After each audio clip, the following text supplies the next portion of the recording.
Halo guys, kembali lagi channel saya Aldi Bagaskara. Nah, pada kesempatan kali ini saya akan bagi sedikit materi tentang daya dukung wisata dan analisis pada berbagai peruntukan kawasan wisata. Langsung saja ke materi pertama, yaitu pengertian daya dukung kawasan. Nah, daya dukung kawasan wisata adalah kemampuan suatu kawasan dalam menerima aktivitas wisata tanpa mengakibatkan kerusakan ekologis, penurunan kualitas pengalaman wisata, maupun konflik sosial. Yang kedua itu, tujuan dari analisis daya dukung adalah untuk memastikan keberlanjutan kegiatan wisata melalui pemanfaatan sumber daya secara bijaksana.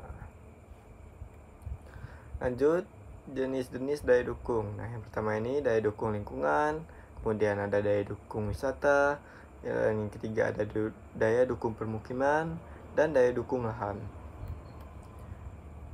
Nah, yang pertama itu daya dukung lingkungan. Kemampuan lingkungan untuk mendukung kehidupan manusia dan makhluk hidup lain.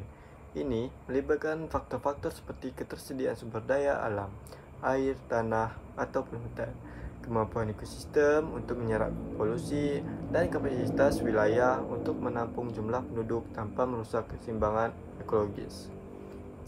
Nah, yang kedua ini kan ada daya dukung wisata.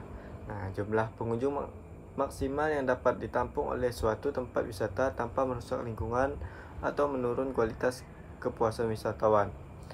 Hal ini penting untuk memastikan kelestarian lingkungan dan kualitas pengalaman wisata bagi pengunjung. Yang ketiga ada daya dukung pemukiman. Ini adalah kemampuan suatu wilayah untuk menyediakan lahan permukiman yang layak untuk menampung jumlah penduduk tertentu. Ini melibatkan faktor-faktor seperti ketersediaan lahan, infrastruktur, dan layanan publik yang memadai. Dan yang keempat, daya dukung lahan. Kemampuan lahan untuk mendukung berbagai kegiatan seperti pertanian, perkebunan, atau permukiman, tanpa menyebabkan kerusakan atau degradasi kualitas lahan. Ini melibatkan faktor-faktor seperti jenis tanah, kesuburan tanah, dan kondisi lingkungan. Selanjutnya ini pentingnya daya dukung. Yang pertama ada pembangunan berkelanjutan, pencegahan kerusakan lingkungan, peningkatan kualitas hidup, dan perencanaan ruang yang terukur.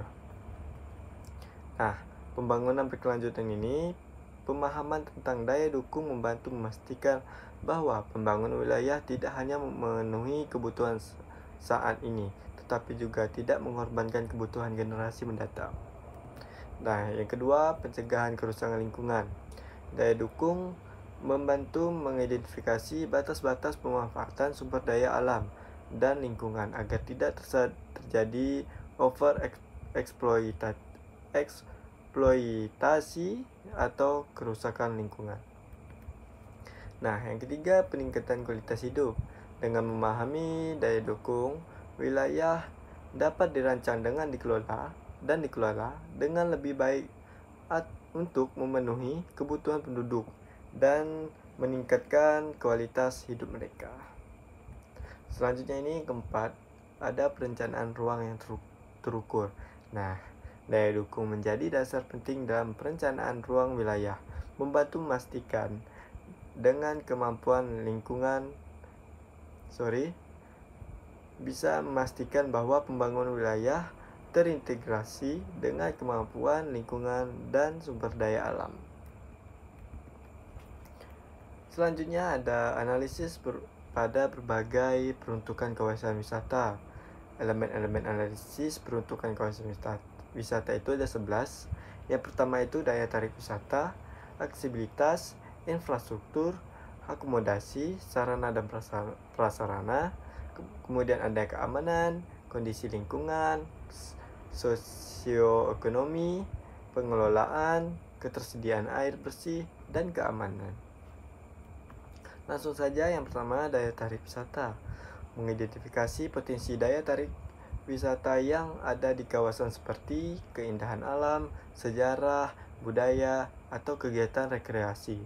Daya tarik yang unik dan menarik akan meningkatkan minat wisatawan untuk berkunjung. Kemudian yang kedua itu aksesibilitas. menilai kemudahan akses menuju lokasi wisata termasuk jaringan jalan, transportasi umum, dan fasilitas pendukung lainnya. Aksesibilitas yang baik akan meningkatkan kenyamanan dan kepuasan wisatawan. Selanjutnya yang ketiga, infrastruktur. Nah, memastikan ketersediaan infrastruktur yang memadai seperti sarana sanitasi, tempat parkir, penginapan, restoran, dan fasilitas lainnya yang mendukung kegiatan wisata. Kemudian yang keempat itu akomodasi. Menilai kualitas dan ketersediaan akomodasi yang sesuai dengan kebutuhan wisatawan, termasuk hotel, penginapan, atau sejenis akomodasi lainnya. Kemudian yang kelima, sarana dan prasarana. Memastikan ketersediaan sarana dan prasarana yang mendukung aktivitas wisata, seperti area rekreasi, jalur trekking, tempat olahraga air, dan fasilitas lainnya. Kemudian yang keenam itu keamanan. Nah, menilai tingkat keamanan di kawasan wisata termasuk keamanan fisik, keamanan dari bencana alam, dan keamanan terhadap gangguan kriminal. Kemudian yang ketujuh, ada kondisi lingkungan. Nah, memastikan keberadaan kondisi lingkungan yang terjaga dan berkelanjutan, termasuk pengelolaan sampah, pengawetan sumber daya alam, dan pengendalian polusi. Selanjutnya ini yang kedelapan, sosioekonomi. Memperhatikan dampak sosial dan ekonomi yang ditimbulkan oleh kawasan wisata terhadap masyarakat sekitar, termasuk peningkatan pendapatan, lapangan kerja, dan pengembangan budaya lokal. Yang kesembilan ada pengelolaan. Melalui aktivitas pengelolaan kawasan wisata, termasuk perencanaan, implementasi, monitoring, dan evaluasi. 10. Ketersediaan air bersih. Nah, memastikan ketersediaan air bersih ini yang memadai untuk memenuhi kebutuhan wisatawan dan masyarakat sekitar. Dan yang terakhir ini 11. Keamanan.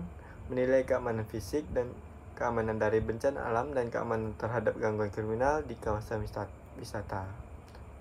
Selanjutnya ini ada teknik analisis atau analisis SWOT.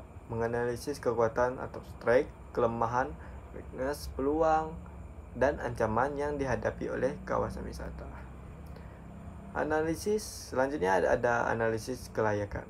Menilai kelayakan kawasan wisata dari berbagai aspek seperti ekonomi, sosial, lingkungan, dan teknis. Kemudian ada analisis indeks kesesuaian lahan, menentukan tingkat kesesuaian lahan untuk pengembangan kawasan wisata. Selanjutnya ada penilaian daya dukung, menilai kapasitas kawasan wisata untuk menampung jumlah wisatawan tertentu. Nah, cukup sekian penjelasan dari saya. Kurang lebihnya saya mohon maaf. Saya ucapkan terima kasih yang sudah menonton. Jangan lupa like, komen, dan subscribe. See you.